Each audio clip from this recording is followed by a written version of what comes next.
کتابات میں رکھنا.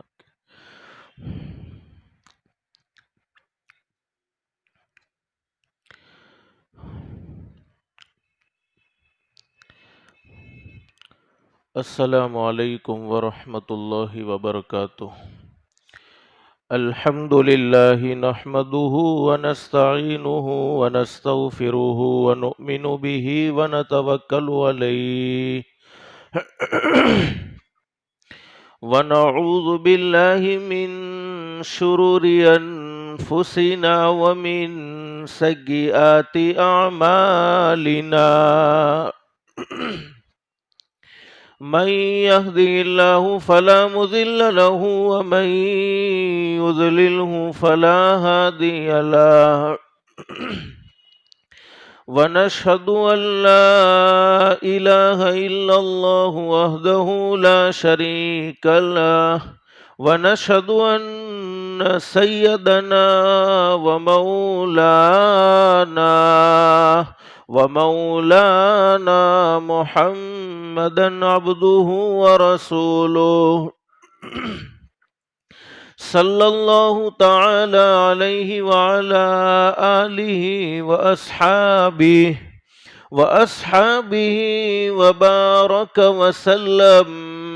وبارك وسلم تسليما كثيرا كثيرا. أما بعد فأعوذ بالله من الشيطان الرجيم. بسم الله الرحمن الرحيم. إنا نحن نزلنا الذكر وإنا له لحافظون.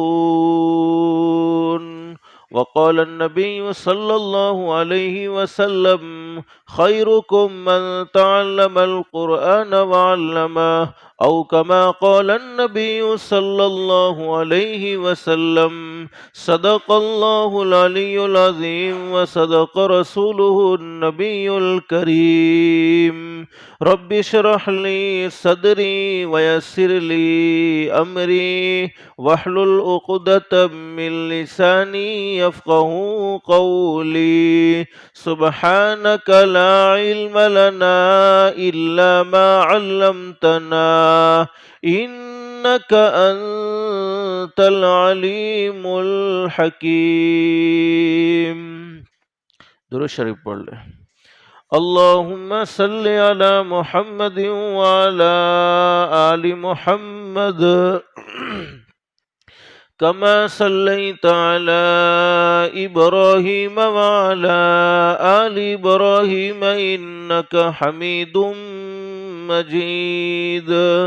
اللهم بارك على محمد وعلى آل محمد كما باركت على إبراهيم وعلى آل إبراهيم إنك حميد مجيد.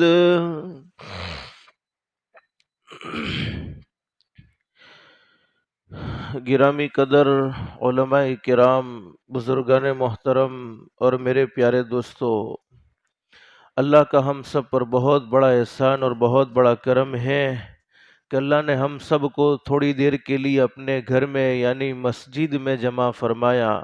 دعا کرو اللہ ہم سب کے جمع ہونے کو قبول فرمائے.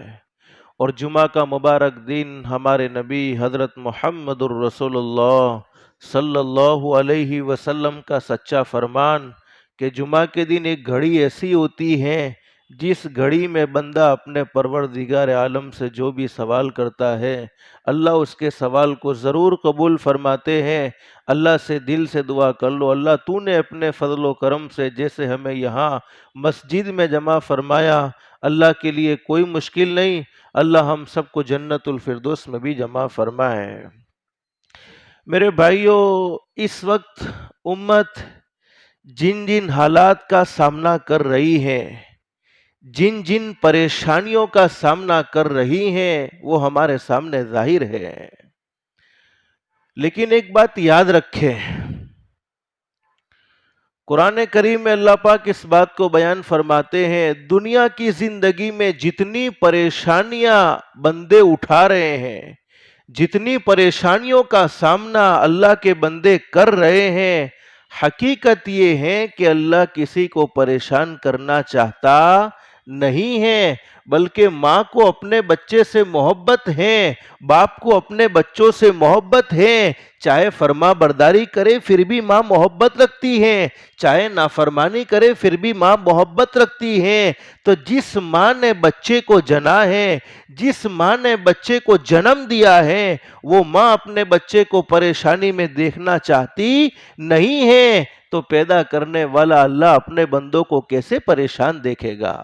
اس وقت ہم 2021 میں عیسوی سال میں داخل ہو چکے ہیں، گزشتہ جمعہ سے 2021 شروع ہوا اور ہم نے 2020 کو دیکھا کہ 2020 کیسا گزرا۔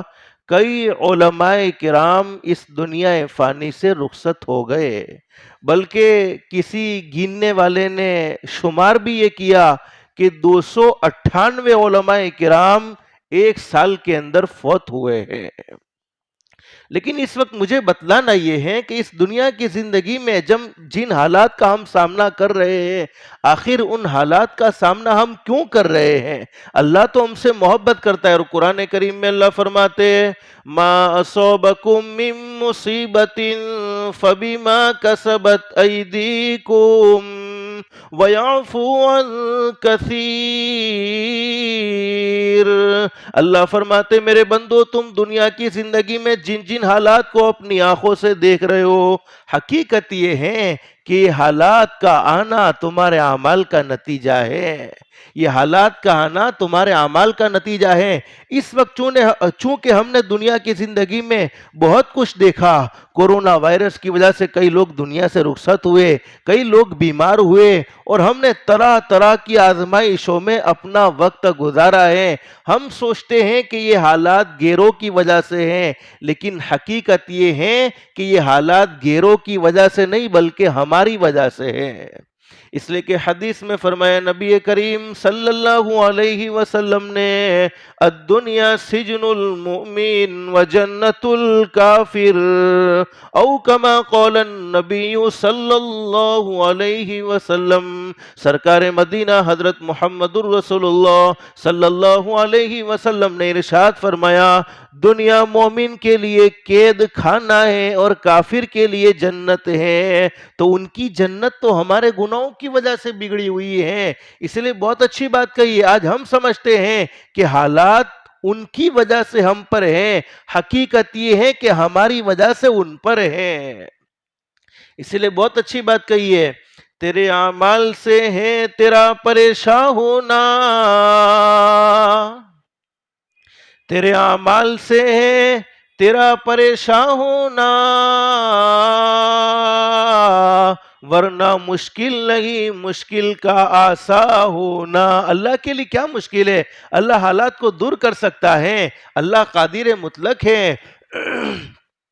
تیرے اعمال سے ہے تیرا پریشان ہونا، ورنہ مشکل نہیں مشکل کا آسا ہونا، پورے عالم پہ حکومت ہو تیری اے مسلم، تو سمجھ جائے اگر اپنا مسلمان ہونا۔ ہم نے اپنے مسلمان ہونے کو بلا دیا کہ مسلمان کی زندگی کیسی ہونی چاہیے تھی، مسلمان کے اخلاق کیسے ہونے چاہیے تھے، مسلمان کا کردار کیسا ہونا چاہیے تھا، مسلمان کا ماں باپ کے ساتھ کیا سلوک ہونا چاہیے تھا، مسلمان کا رشتہ داروں کے ساتھ کیا سلوک ہونا چاہیے تھا، مسلمان کا پڑوسیوں کے ساتھ کیا سلوک ہونا چاہیے تھا، مسلمان کا اپنے علماء کے ساتھ کیا سلوک ہونا چاہیے تھا۔ ہم نے اپنے مسلمان ہونے کو بلا دیا، جس کے نتیجے میں ہم حالات کا مقابلہ کر رہے ہیں۔ ورنہ میرے پیاروں، میں یہ بات کھل کر آپ کے سامنے کہنا چاہتا ہوں، اگر کوئی غیر قوم کا آدمی مذہب اسلام کا مطالعہ کرتا ہے تو یہ کہنے پر مجبور ہو جاتا ہے مذہب اسلام سے بڑھ کر بولو کوئی مذہب ہو سکتا اس لیے کہ قرآن کریم میں اللہ ہمیں سمجھا رہے ہیں ان الدین عند اللہ الاسلام، اللہ فرماتے اللہ کے نزدیک اگر کوئی پسندیدہ مذہب ہے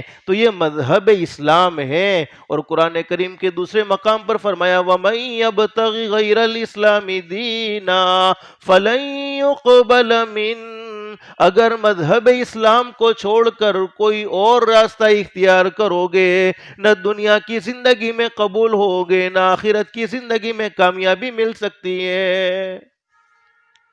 تو فرمایا آج ہم مذہب اسلام کے ماننے والے لیکن غیر قوم جب مذہب اسلام کا مطالعہ کرے تو یہ بات کہنے پر مجبور ہے مذہب اسلام سے بڑھ کر کوئی مذہب نہیں، اس لیے کہ اسلام نے اخلاق سکھائے ہیں، اسلام نے پاک دامنی سکھائی ہے، اسلام نے ماں باپ کا ادب سکھلایا ہے، اسلام نے رشتہ داروں کا ادب سکھلایا ہے، اسلام نے جھوٹ بولنے سے پرہیز بتلایا ہے، اسلام نے آنکھوں کو غلط استعمال کرنے سے، زبان کو غلط استعمال کرنے سے روکا ہے۔ تو مذہب اسلام سے بڑھ کر کوئی مذہب نہیں، غیر قوم کا آدمی یہ بات کہنے پر مجبور ہوتا ہے مذہب اسلام سے بڑھ کر کوئی مذہب نہیں اور مسلمان سے بدتر کوئی قوم نہیں، اس لیے کہ جس اسلام کو ہم نے قرآن میں پڑھا ہے، جس اسلام کو ہم نے حدیث میں پڑھا ہے، وہ اسلام ہمیں مسلمانوں کی زندگی میں نظر آتا نہیں ہے۔ اللہ ہم سب کو سچا پکا مسلمان بنائے۔ لیکن میرے پیارو اس وقت مجھے آپ کو بتلانا یہ ہے، مختصر سے وقت میں 2021 شروع ہو چکا ہے، 2020 گزر چکا ہے، اتنے سارے علماء کرام اس دنیا فانی سے رخصت ہوئے ہیں، اس دنیا فانی کو چھوڑ کر گئے ہیں، آخر یہ علماء کرام ہمیں کیا پیغام دے کر گئے ہیں؟ اور حدیث شریف میں فرمایا نبی کریم صلی اللہ علیہ وسلم نے قیامت کے قریب اللہ پاک علماء کو دنیا سے اٹھا لے گا، علم جاننے والے دنیا سے رخصت ہو جائیں گے، علماء کی جماعت ختم ہوتی چلی جائے گی۔ اور میں تو جہاں تک دیکھ رہا ہوں 2016 سے لے کر 2020 تک اتنے بڑے بڑے علماء کرام اس دنیا فانی سے رخصت ہوئے ہیں جن کا شمار صف اول میں ہوتا تھا۔ اللہ تمام کی کروٹ کروٹ مغفرت فرمائے، جنت الفردوس میں اعلیٰ سے اعلیٰ مقام نصیب فرمائے، اور جو ہمارے درمیان موجود ہیں اللہ ہم سب کو ان کی قدردانی کی توفیق نصیب فرمائے۔ لیکن میرے بھائیو حقیقت یہ ہے، حضرت حسن بصری رحمۃ اللہ علیہ بڑے زبردست ولی کامل فرماتے ہیں علماء کی مثال ستاروں کی سی ہے۔ حضرت حسن بصری فرماتے علماء کی مثال ستاروں کی سی ہے، جب وہ چمکتے ہیں تو لوگ ان سے راہ پا جاتے ہیں، یعنی جب وہ ظاہر ہوتے ہیں چمکتے ہیں تو لوگوں کو کامیابی مل جاتی ہے، لیکن جب وہ چھپ جاتے ہیں یعنی دنیا چھوڑ کر چلے جاتے ہیں تو لوگ پریشان رہ جاتے ہیں۔ اور حضرت حسن بصری فرماتے عالم کی موت اسلام کا اتنا بڑا نقصان ہے جس کی اصلاح قیامت تک ممکن نہیں ہے۔ اور کوئی نقصان ہوتا ہے تو اس کی اصلاح ہم کر سکتے ہیں، لیکن ایک عالم دین کی موت اسلام کا اتنا بڑا نقصان کہ قیامت تک اس کی بھرپائی ہو سکتی نہیں ہے۔ اور ایک اور صحابی جن کا نام ہے حضرت ابو درداء رضی اللہ تعالیٰ عنہ، اپنے زمانے میں فرمایا کرتے تھے لوگوں کیا بات ہے، میں دیکھ رہا ہوں تمہارے درمیان سے علماء رخصت ہو رہے ہیں، تمہارے درمیان سے اہل علم رخصت ہو رہے ہیں، اور جاہل لوگ علم حاصل نہیں کر رہے ہیں۔ علماء رخصت ہو رہے ہیں اور جاہل لوگ علم حاصل نہیں کر رہے ہیں۔ پھر حضرت ابو درداء رضی اللہ تعالیٰ عنہ نے فرمایا علم کے اڑ جانے سے پہلے اسے حاصل کر لو، ورنہ علماء کے اڑ جانے سے علم اٹھ جائے گا۔ اور بخاری شریف میں حدیث موجود ہے، حدیث کے بیان کرنے والے حضرت عبداللہ ابن عمر رضی اللہ تعالیٰ عنہ حضرت نبی کریم صلی اللہ علیہ وسلم کا ارشاد علی نقل کرتے ہیں، اللہ پاک صرف علم کو قبض کر کے نہیں اٹھائیں گے، صرف علم کو نہیں چھینا جائے گا، بلکہ علم والے علماء اڑ جائیں گے، حتیٰ کہ جب کوئی عالم اس دنیا میں باقی نہیں رہے گا تو لوگ جاہلوں کو رئیس بنائیں گے، جاہلوں کو سردار بنائیں گے۔ یہ بخاری شریف میں حدیث موجود ہے، لوگ جاہلوں کو سردار بنائیں گے، جاہلوں کو رئیس بنائیں گے اور ان سے سوالات اور مسائل میں رجوع کریں گے، اور وہ غلط سلط باتیں بیان کریں گے، خود بھی گمراہ ہوں گے اور لوگوں کو بھی گمراہ کریں گے۔ اس لیے سورت والوں میں آپ کو پیغام یہ دینا چاہتا ہوں، جس طریقے سے تم اپنے بچوں کو دنیاوی تعلیم دینا ضروری سمجھتے ہو اور دینی چاہیے، بولو اس کا انکار نہیں ہے، اسی طریقے سے اپنے بچوں کو قرآن کریم بھی سکھلاؤ، قرآن کریم بھی پڑھاؤ۔ ایک بہت زبردست حدیث میں بات بیان فرمائی ہے، حدیث کے بیان کرنے والے حضرت انس بن مالک رضی اللہ تعالیٰ عنہ حضرت نبی کریم صلی اللہ علیہ وسلم کا ارشاد نقل کرتے ہیں، جس کسی کو یہ پسند ہو کہ وہ ایسے لوگوں کو دیکھے جنہیں اللہ رب العالمین نے دوزخ سے آزاد کر دیا ہے، اگر کوئی یہ دیکھنا چاہتے ہیں کہ دنیا میں ایسے لوگ کون سے ہیں جن پر اللہ نے جنت کو واجب کر دیا، جہنم کو حرام کر دیا، جہنم سے آزاد کر دیا، تو فرماتے ہیں وہ علم سیکھنے والوں کو دیکھ لے، علمی مشغلے میں مشغول ہونے والوں کو دیکھ لے۔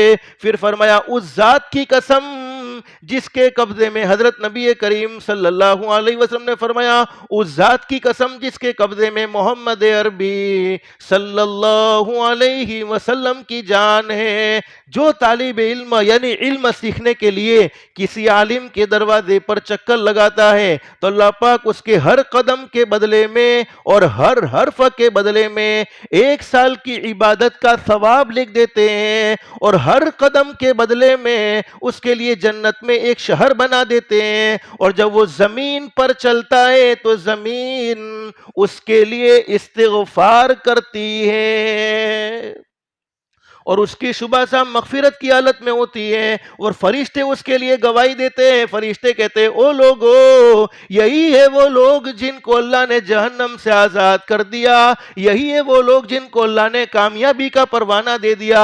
تو اپنے بچوں کو علم دین ضرور سکھاؤ۔ قرآن کریم میں اللہ پاک فرماتے اِنَّا نَحْنُ نَزَّلْنَا الذِّكْرَ وَإِنَّا لَهُ لَحَافِظُونَ۔ بولو مقدس کتاب کون سی ہے؟ جو حضرت نبی کریم صلی اللہ علیہ وسلم کی ذات گرامی پر نازل ہوئی ہے۔ قرآن کریم میں اللہ پاک فرماتے قرآن کریم ایک ایسی کتاب ہے، ایک ایسا کلام ہے جس کی ہم خود حفاظت کرنے والے ہیں۔ اب سوال یہ ہوتا ہے کہ اللہ تو قرآن کی حفاظت کیسے کرے گا؟ جیسے ہم لوگ کرتے ہیں نا، رمضان کے مہینے میں قرآن کھولا تھا، باقی دنوں میں قرآن دیکھنے کی ہمیں توفیق تک ہوتی نہیں ہے، صندوق میں بند کر کے رکھ دیا۔ اللہ فرماتے نا میں قرآن کریم کی حفاظت اپنے محبوب کے امت کے معصوم بچوں کے سینوں میں کروں گا، اور دنیا والوں کو یہ پیغام دیا جاتا ہے او دنیا والوں تم قرآن کریم کو نعوذ باللہ جلا کر ختم کر سکتے ہو۔ اور میں نے اپنی آنکھوں سے پالنپور میں دیکھا، یہ دیوالی کے موقع پر قرآن کریم کے اوراق کے پھٹاکڑے بنائے گئے تھے۔ اللہ حفاظت فرمائے، اور میں نے خود دیکھا سورہ ملک لکھی ہوئی تھی اور پھٹاکڑے پھوڑ کر وہ سورہ ملک کا کاغذ لے کر آیا کہ اس میں پھٹاکڑے پھوڑے ہوئے تھے۔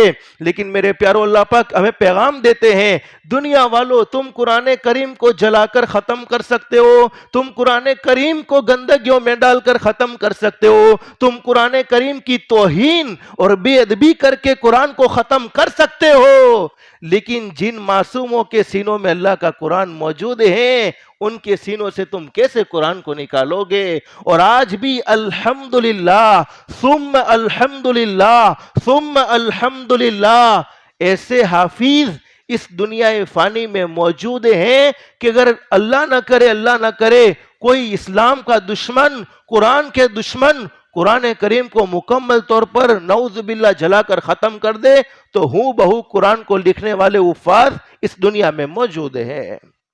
اللہ ہم سب کو قدردانی کی توفیق نصیب فرمائے۔ اب اِنَّا نَحْنُ نَزَّلْنَا الذِّكْرَ وَإِنَّا لَهُ لَحَافِظُونَ، اللہ فرماتے قرآن کریم ہم نے نازل کیا اور اس کی حفاظت کرنے والے ہم ہیں۔ اب قرآن تو ایک ہے اور اللہ بھی ایک ہے، بولو قرآن بھی ایک اللہ بھی ایک۔ پھر یہاں پر بہو وچن اللہ قرآن کریم میں فرماتے ہم نے نازل کیا اور ہم حفاظت کرنے والے۔ تفسیر میں لکھا ہے اِنَّا نَحْنُ نَزَّلْنَا الذِّكْرَ وَإِنَّا لَهُ لَحَافِظُونَ فِي قُلُوبِ أَوْلِيَائِنَا، ہم قرآن کریم کی حفاظت اپنے ولیوں کے سینوں میں کریں گے، اور اللہ پاک یہ پیغام دیتا ہے جن کے سینوں میں اللہ کا قرآن ہے یقیناً وہ میرا ولی ہے، یقیناً وہ میرا دوست ہے، یقیناً وہ میرا پسندیدہ ہے۔ اس لیے تو حدیث میں فرمایا نبی کریم صلی اللہ علیہ وسلم نے، حضرت نبی کریم صلی اللہ علیہ وسلم نے ارشاد فرمایا، حدیث کے بیان کرنے والے حضرت ابو سعید خدری رضی اللہ عنہ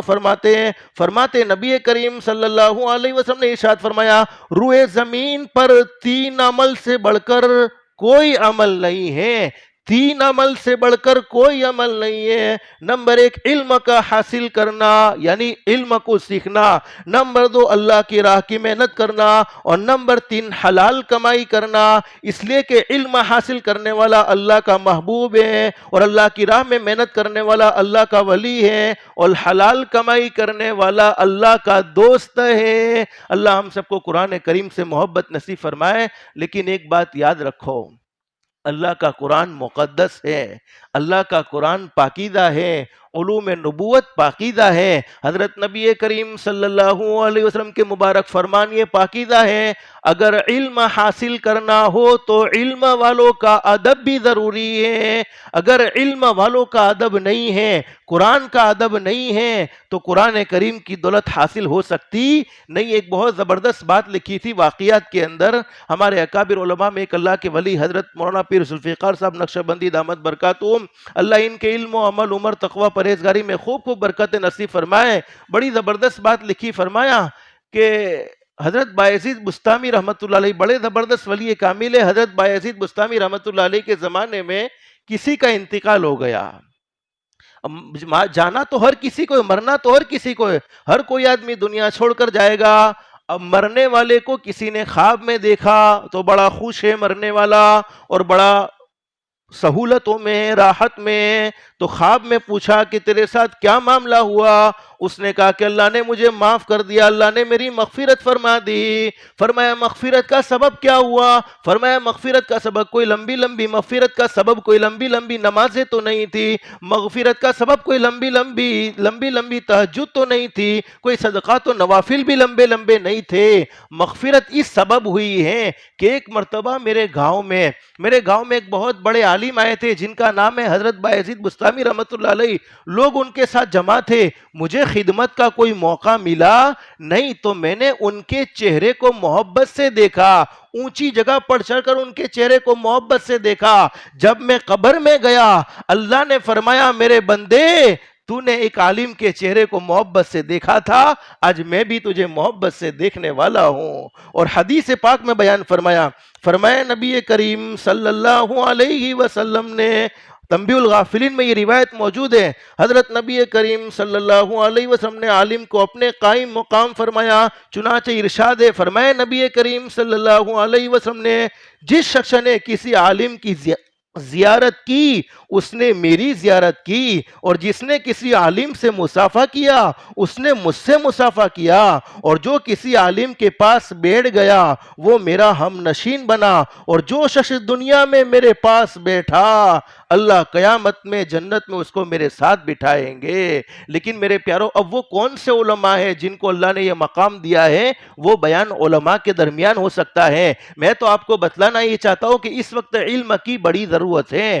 قرآن کریم کی دولت کی بڑی ضرورت ہے۔ اگر قرآن کا علم حاصل کرنا ہے، حدیث کا علم حاصل کرنا ہے، تو دل میں علماء کا اکرام، علماء کا احترام ہونا ضروری ہے، اس لیے کہ اللہ پاک انہی سینوں میں اپنا قرآن بھرتے ہیں جن سینوں سے اللہ کو محبت ہوتی ہے۔ اگر اس کی زندگی رونگ ہے تو اس کا اللہ کا معاملہ ہے، اللہ نے ہمیں اس کا وکیل بنایا نہیں ہے۔ لیکن میرے پیارو ایک بات یاد رکھو، حضرت بایزید بستامی رحمت اللہ علیہ کی بات میں نے آپ کو سنائی، کسی محبت سے چہرہ دیکھا اللہ نے معاف کر دیا، لیکن حضرت حکیم الامت فرماتے ہیں جس نے کسی عالم کے ساتھ برا سلوک نہیں کیا، جس نے کسی عالم کو گالی نہیں دی، جس نے کسی عالم کے ساتھ بدتمیزی کا معاملہ نہیں کیا، صرف کسی علم والے کو، کسی طالب علم کو حقارت کی نگاہوں سے، گھٹیا نگاہوں سے دیکھا، ذلیل نگاہوں سے دیکھا، حکیم الامت فرماتے ہیں اللہ پاک اس کی 7 نسلوں کو قرآن کی دولت سے محروم کر دے گا، اور 7 نسلوں کو قرآن کی دولت سے محروم کر دے گا۔ اور علماء فرماتے ہیں 7 نسلیں علم کی دولت سے محروم ہو جائے گی، اگر علم مل بھی گیا تو عمل کی دولت سے اللہ محروم کر دے گا۔ اللہ ہم سب کی حفاظت فرمائے۔ میں نے شروع میں آپ کو بتلایا کہ اس وقت ہم پر حالات ہیں، بولو ہے کہ نہیں؟ دنیا کی زندگی میں ہم پریشان ہیں، دنیا کی زندگی میں ہم حالات کا سامنا کر رہے ہیں، لیکن ایک حدیث آپ کو بتلاؤں، پہلے میں آپ کو حدیث کا حوالہ پیش کر دوں۔ علماء جانتے عربی زبان میں ایک کتاب ہے جس کا نام ہے درۃ الناصحین، اس کتاب میں ایک حدیث لکھی، اللہ ہم سب کو عمل کی توفیق نصیب فرمائے، اللہ ہم سب کو عملی زندگی نصیب فرمائے۔ حدیث شریف میں بڑی زبردست بات بیان فرمائی، فرمائے نبی کریم صلی اللہ علیہ وسلم نے میری امت پر قیامت کے قریب ایک زمانہ ایسا آئے گا، حدیث میں فرمایا نبی کریم صلی اللہ علیہ وسلم نے میری امت پر قیامت کے قریب ایک زمانہ ایسا آئے گا، سیأتی زمان علی امتی یفرون من العلماء والفقہاء۔ حدیث میں فرمایا نبی کریم صلی اللہ علیہ وسلم نے قیامت کے قریب میری امت پر ایک زمانہ ایسا آئے گا کہ لوگ علماء اور فقہاء سے دور بھاگیں گے، ان سے نفرت کریں گے، نفرت کرنے کے نتیجے میں اللہ پاک ان کو دنیا کی زندگی میں 3 خطرناک عذابوں میں مبتلا کر دیں گے۔ سب سے پہلا عذاب، اللہ ان کی کمائی میں سے برکت کو اٹھا لے گا، کمائی میں سے برکت ختم ہو جائے گی۔ مول صاحب چیک کرو نے دکان میں آٹلو کماؤ چھو پر روزی ملتی نتی، محنت کری کری نے تھاکی جاؤ چھو، کوئی ایوی تعویذ آپی دو۔ لیکن ہمارے نبی فرمائے جس نے علم والوں کی توہین کی، جس نے علماء کے ساتھ برا سلوک کیا، دنیا کے اندر سزا یہ ملے گی، تو محنت کر کر کے تھک سکتا ہے لیکن تیرے کاروبار میں برکت حاصل ہو سکتی نہیں ہے۔ لیکن دوسری بات کیا بیان فرمائی نبی کریم صلی اللہ علیہ وسلم نے، اللہ پاک ان پر ظالم بادشاہ کو مسلط کر دے گا۔ اب ہم خود فیصلہ کر سکتے ہیں اس وقت ہمارے ساتھ کیا ہو رہا ہے۔ اور تیسری بات بیان فرمائی نبی کریم صلی اللہ علیہ وسلم نے، ایسے لوگ دنیا سے بے ایمان جائیں گے، یعنی اللہ پاک ان سے موت سے پہلے کلمے کی دولت کو چھین لے گا۔ اللہ ہم سب کی حفاظت فرمائے، اللہ ہم سب کو معاف فرمائے۔ اور میرے پیارو، علماء نے بیان فرمایا جس نے علماء کے ساتھ برا سلوک کیا اس کو اپنے ایمان کی خیر منانی چاہیے۔ ایک اور حدیث میں فرمایا، حدیث کے بیان کرنے والے حضرت علی رضی اللہ عنہ فرماتے ہیں نبی کریم صلی اللہ علیہ وسلم نے ارشاد فرمایا، جب میری امت اپنے علماء سے بغض رکھنے لگے گی، اپنے بولو میرے پیارو، عزت اور ذلت کا مالک کون؟ زور سے بولو، اللہ۔ عزت کون دیتا ہے؟ ذلیل کون کرتا ہے؟ اور قرآن کریم میں اللہ پاک اس بات کو بیان فرماتے، وَتُعِزُّ مَن تَشَاءُ وَتُذِلُّ مَن تَشَاءُ۔ اللہ فرماتے میں جس کے بارے میں عزت کا فیصلہ کر دوں، ساری دنیا کی طاقت مل کر اسے ذلیل کرنا چاہے بولو، اور میں جسے ذلیل کرنے کا فیصلہ کر دوں، ساری دنیا کی طاقت مل کر اسے عزت دینا چاہے نہیں دے سکتی ہے۔ اور حضرت مولانا جلال الدین رومی رحمۃ اللہ علیہ نے بڑی زبردست بات بیان فرمائی ہے، بولو عزت اور ذلت کا مالک کون؟ زور سے بولو، اللہ۔ عزت بھی اللہ دیتا ہے، ذلیل بھی اللہ کرتا ہے۔ لیکن حضرت مولانا جلال الدین رومی رحمۃ اللہ علیہ بڑی زبردست بات بیان فرماتے ہیں، جس بندے کو اللہ پاک ذلیل کرنے کا فیصلہ کر دیتے ہیں، جس بندے کو اللہ پاک دنیا آخرت میں ناکام کرنے کا فیصلہ کر دیتے ہیں، اس بندے کو علماء کے عیب تلاش کرنے پر لگا دیتے ہیں، یعنی وہ دنیا کے اندر ذلیل ہو جاتا ہے، دنیا کے اندر رسوا ہو جاتا ہے۔ اور حضرت علی رضی اللہ عنہ فرماتے، نبی کریم صلی اللہ علیہ وسلم نے ارشاد فرمایا، جب میری امت اپنے علماء سے بغض رکھنے لگے گی اور بازاروں کی عمارتوں کو بلند کرنے لگے گی، غالب کرنے لگے گی، بڑے بڑے شو روم بنیں گے، بڑی بڑی دکانیں بنیں گی، بڑی بڑی فیکٹریاں بنیں گی، بڑے بڑے گھر بنیں گے، اور مال و دولت پر نکاح کرنے لگے گی، یعنی نکاح میں دینداری اور تقوی کو نہیں دیکھا جائے گا بلکہ بینک بیلنس کو دیکھا جائے گا۔ دماغ بیلنس کو کوئی دیکھے گا نہیں، بینک بیلنس કેટલું છે، દિમાગનું બેલેન્સ કેટલું છે એ તો કઈ જ લેવા નહીં, પણ બેંક બેલેન્સ કેટલું છે, કેટલી ગાડીઓ છે, કેટલા બંગલા છે، یہ 3 باتیں بیان فرمائی۔ امت علماء سے بغض رکھے گی، بازاروں کی عمارتوں کو بلند کرے گی، اور شادی بینک بیلنس، پیسہ پیسہ پیسہ، یہ پیسے پر شادی کرے گی جس کے نتیجے میں اللہ پاک ان پر 4 قسم کے عذابوں کو مسلط فرما دے گا۔ اللہ ہم سب کی حفاظت فرمائے۔ سب سے پہلا عذاب قحط سالی ہو جائے گی، اپنا روپیہ ہوتے ہوئے بھی اس روپیے کا فائدہ حاصل ہوگا نہیں، جیسے اللہ نے ہمیں کر کے دکھلایا۔ دوسرا بیان فرمایا بادشاہوں کی طرف سے ظلم ہونے لگیں گے، اور ہم دیکھ رہے اپنے ملک کے حالات، اس کی تشریح کرنے کی کوئی ضرورت نہیں ہے۔ حکام خیانت کرنے لگیں گے، آج کل کے حاکموں کا حال ہمارے سامنے موجود ہے۔ اور چوتھا بیان فرمایا دشمنوں کے پیدر پہ حملے ہوں گے، چاہے وہ گھر کا دشمن ہو چاہے وہ باہر کا دشمن ہو، لیکن دشمنوں کی طرف سے حملوں کی پوری پلاننگ ہوتی رہے گی۔ آج کل ان عذابوں میں سے ان آزمائشوں میں سے کون سا عذاب ایسا نہیں ہے جو امت پر مسلط نہیں ہے؟ اس لیے میرے پیارو، اس وقت علم کی بڑی ضرورت ہے۔ علماء اس دنیا فانی سے رخصت ہو رہے ہیں اور ہمیں یہ پیغام دے رہے ہیں، اس لیے اپنے بچوں کو دین بھی پڑھاؤ اور دنیا بھی پڑھائیں گے، کہو انشاءاللہ۔ اس لیے کہ ہمارے نبی نے دنیا سے روکا، بولو نہیں ہے، اور ایک دعا سکھلائیے، اور وہ دعا میں بھی آپ کو پڑھ کر بتاتا ہوں۔ اللہ ہم سب کو عمل کی توفیق نصیب فرمائے، اور یہ دعا پڑھتے رہنا چاہیے۔ اگر دنیا اور آخرت میں بھلائی چاہتے ہیں، عافیت چاہتے ہیں، تو ایک دعا پڑھنی ہے، ربنا آتنا فی الدنیا حسنۃ وفی الآخرہ حسنۃ وقنا عذاب النار۔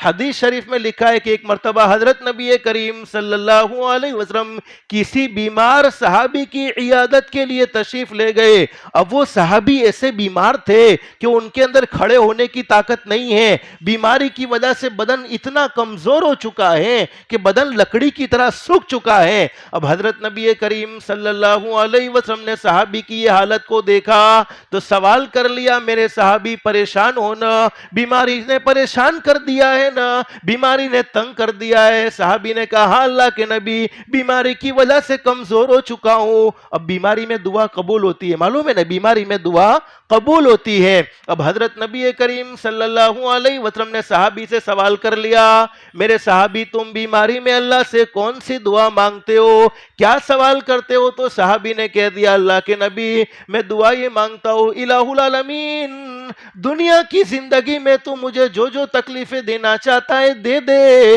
لیکن آخرت کی تکلیف سے مجھے محفوظ فرما لینا۔ اب دعا بھی کیسی مانگیے، دنیا میں جو تکلیفیں دینی ہے دے دے، لیکن آخرت کے عذاب سے، آخرت کی تکلیفوں سے مجھے محفوظ فرما لینا۔ حدیث شریف میں لکھا ہے حضرت نبی کریم صلی اللہ علیہ وسلم نے ناگواری کا اظہار فرمایا، میرے صحابی ایسی دعا نہ مانگو، اس لیے کہ تم دنیا کی تکلیف بھی برداشت کر سکتے نہیں ہو اور آخرت کی تکلیف بھی برداشت کر سکتے نہیں ہو۔ اب صحابی نے سوال کر لیا اللہ کے نبی کون سی دعا مانگو؟ تو حضرت نبی کریم صلی اللہ علیہ وسلم نے فرمایا ربنا آتنا، اور ایک حدیث میں ہے اللہم آتنا فی الدنیا حسنہ وفی الآخرت حسنۃ وقنا عذاب النار۔ حدیث شریف میں موجود ہے، صحابی کا بیان ہے کہ میں نے اس آیت کریمہ کو پڑھنا شروع کر دیا، کچھ ہی دنوں میں اللہ پاک نے مجھے شفا نصیب فرما دی۔ تو میرے پیارو، دنیا کی بھی بھلائی مانگنی چاہیے، آخرت کی بھی بھلائی مانگنی چاہیے۔ دنیا کی تعلیم سے روکا نہیں ہے، دنیا پڑھانی چاہیے، لیکن قرآن کریم کے علوم سے بھی واقف کرنا چاہیے۔ لیکن چونکہ یہ صورت تو بڑا شہر ہے ماشاءاللہ، اور یہاں تو بڑی کثیر تعداد میں علماء کرام کی جماعت موجود ہے، لیکن میں سچ کہتا ہوں بہت سے احباب ایسے جن کو یہ تجربہ ہوگا، آج کل امت کو صحیح علماء ملتے کیوں نہیں ہے؟ امت کو صحیح علماء نہیں ملتے۔ جب کسی مسجد میں ایک امام چلا جائے تو قابل امام کے لیے کئی دن گزر جاتے ہیں، کئی مہینے گزر جاتے ہیں، لیکن ایک قابل امام نہیں ملتا۔ ہاں میرے جیسے للو پنچو تو 10-15 تیار ہوں گے، لیکن قابل امام کو تلاش کرنے کے لیے سال ہر سال گزر جاتے ہیں کہ ایک قابل آدمی ہو، جس کے دل میں امت کا درد ہو، جس کے دل میں امت کا غم ہو، جس کی زندگی تقوی اور پرہیزگاری میں ہو۔ ابھی ہم نے گجرات ٹوڈے میں ایک مضمون دیکھا، گجرات ٹوڈے میں ابھی کچھ ہی دنوں میں آپ کے بروڑے کا ایک مضمون آیا کہ ایمرجنسی 4 ملصابونی ضرور چھے،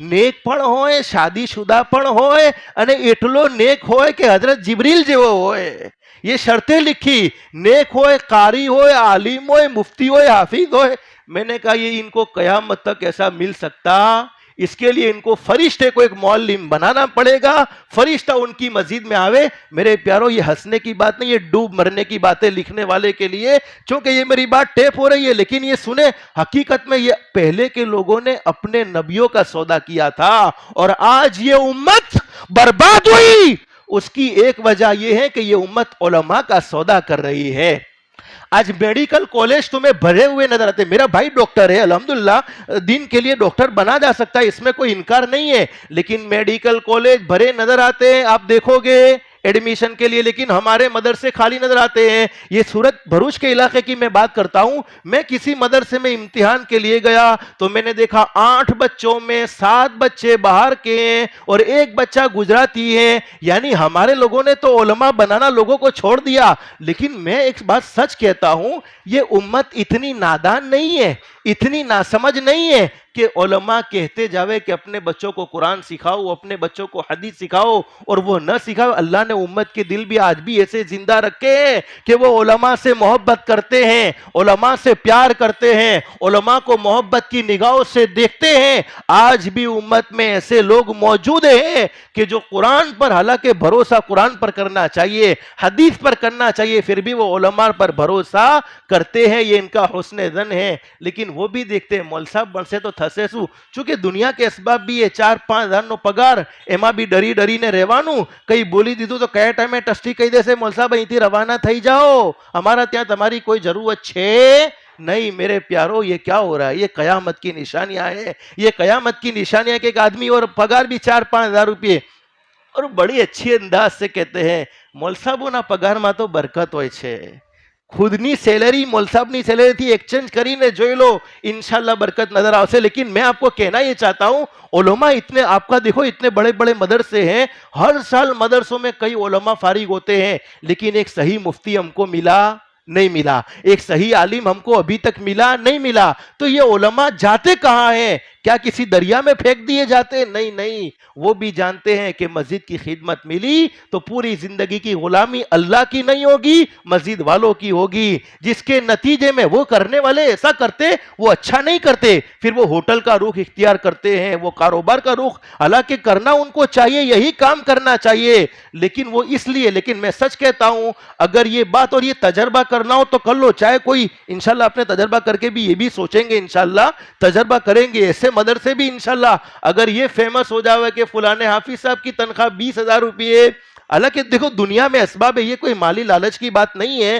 فلانے مولانا صاحب کی تنخواہ 25,000 روپئے ہے تو میڈیکل کالج میں اسٹوڈنٹ کم نظر آئیں گے اور مدرسوں میں بچے زیادہ نظر آئیں گے, چونکہ اسباب بھی تو ہیں, دنیا کے اسباب بھی تو ساتھ میں لگے ہوئے ہیں. میرے پیارو, اس لیے اپنے بچوں کو قرآن کریم ضرور پڑھاؤ, دینی تعلیم سے واقف کرو. میں نے کہا دنیاوی تعلیم سے واقف کرنا کوئی گناہ نہیں, آج دنیاوی علوم بھی ضروری ہیں. عربی بڑا اچھا سیکھ لیا تو کیا انگلش سیکھنے میں ہم دوسروں کے محتاج بن جائیں؟ نہیں, دوسروں کے محتاج بننے کی ہمیں ضرورت نہیں ہے. آج امت میں اچھے سے اچھے ڈاکٹروں کی بھی ضرورت ہے, اچھے سے اچھے علماء کی بھی ضرورت ہے, لیکن اپنے بچوں کو قرآن کریم کی دولت سے مالا مال کرنا چاہتے ہو تو اس کے لیے سب سے پہلا راستہ یہ ہے, اپنے دل میں علماء کا اکرام و احترام کرو. اور معاف کرنا صورت والو, چونکہ ہماری ملاقات بعد میں ہوگی انشاءاللہ, لیکن آپ کو یہ بات بری لگے تو بری لگے, میں سچ کہتا ہوں. مجھے اگر کوئی آدمی یوں کہتا ہے مول صاحب میں મારા છોકરાને મદરસામાં પડવા માટે બેસાડેલો છે પણ એનું મગજ ચાલતું જ નથી,